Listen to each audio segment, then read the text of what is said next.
पिछले वीडियो में हमने बीएसईबी मॉडल पेपर इंटरमीडिएट का ऑब्जेक्टिव क्वेश्चन सॉल्व कराया था। आज के वीडियो में हम लघु उत्तरीय प्रश्न पर चर्चा करेंगे, शॉर्ट आंसर टाइप क्वेश्चन।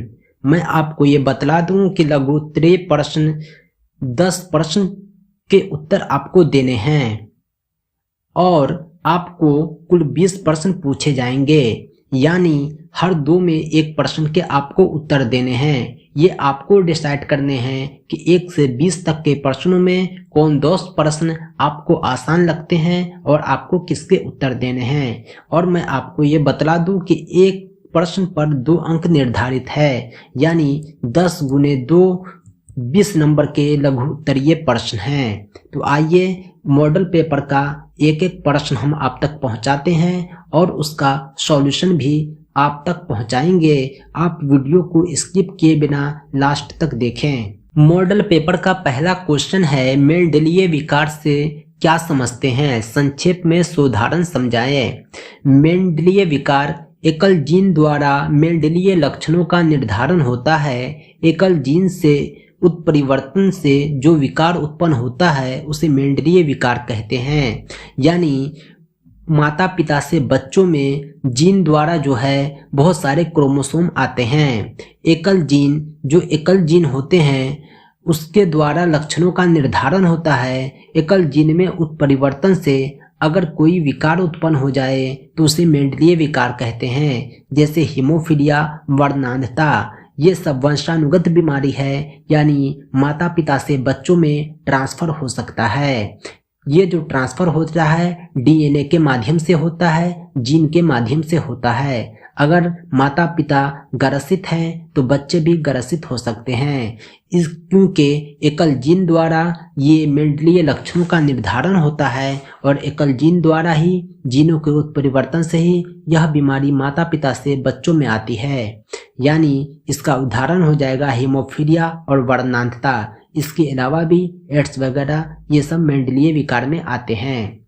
दूसरा क्वेश्चन है, रिकैपिचुलेशन सिद्धांत क्या है। रिकैपिचुलेशन सिद्धांत होता है असल में किसी भी जंतु का भ्रूणी विकास उसके जाति इतिहास की पुनरावृत्ति करता है, यानी रिपीटेशन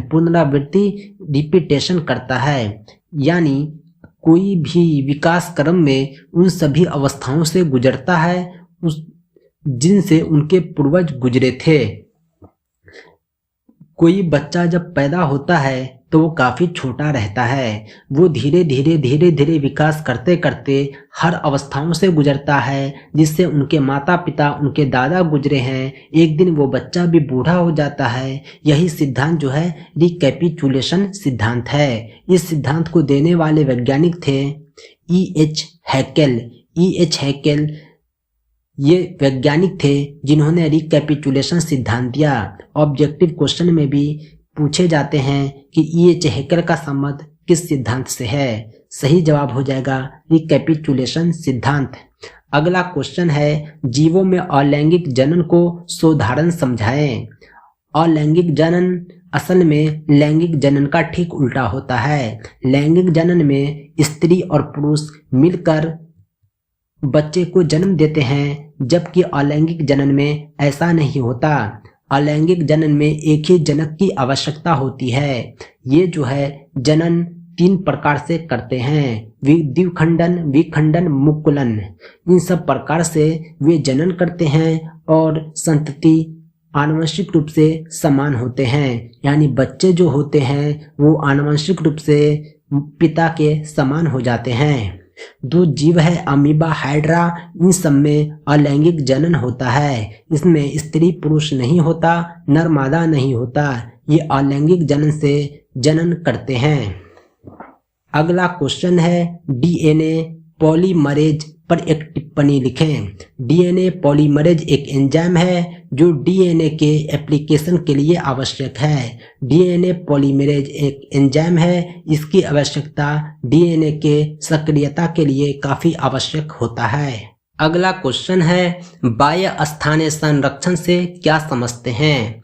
बाह्य स्थानीय, बाह्य का मतलब होता है बाहरी, स्थान का मतलब जगह, यानी प्राकृतिक आवास से हटाकर जीव जंतुओं को किसी बाहरी स्थान पर संरक्षण देना बाह्य स्थानीय संरक्षण कहलाता है। जैसे आपने देखा होगा कि जीव जंतुओं को प्राकृतिक आवास से हटाकर जंतु उद्यान में डाला जाता है, वानस्पतिक एवं वन जीव सफारी पार्क में डाला जाता है और उसे कुदरती संरक्षण दिया जाता है, प्राकृतिक संरक्षण दिया जाता है। यही बाह्य स्थानीय संरक्षण है। अगला क्वेश्चन है, हरित खेती से आप क्या समझते हैं? हरित खेती काफी इम्पोर्टेंट प्रश्न है। वैसी खेती जिसमें उचित सिंचाई, कीटनाशक का उपयोग एवं उच्च उत्पादकता वाले बीज का उपयोग कर कृषि उत्पादों को बढ़ाया जाता है, हरित खेती कहलाता है। यानी हरित क्रांति, खेती की हरित क्रांति हुआ। इसमें जो है अच्छी सिंचाई की जाती है, अच्छा कीटनाशक इस्तेमाल होता है और अच्छे प्रकार का बीज इस्तेमाल होता है ताकि कृषि उत्पाद जो है ज़्यादा से ज़्यादा हो। इसे कहते हैं हरित खेती। अगला क्वेश्चन है, समसूत्री कोशिका विभाजन की एनाफेज अवस्था का नामांकित चित्र बनाएं।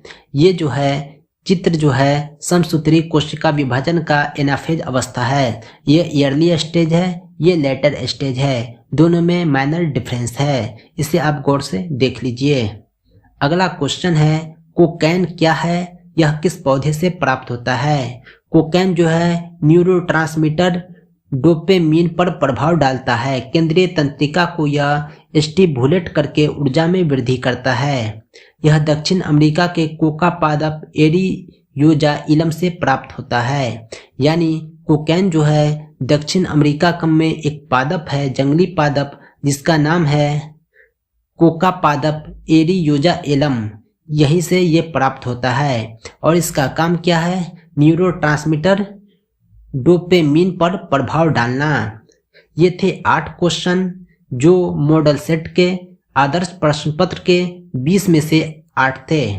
बाकी 12 क्वेश्चन हम अगले दिन 2-2 वीडियो में आपको उपलब्ध कराएंगे। आप हमारे चैनल टीचर अहमद को सब्सक्राइब करें, बेल नोटिफिकेशन ऑन करें ताकि हमारी हर वीडियो, हर इम्पोर्टेंट वीडियो आप तक फौरन पहुंच सके।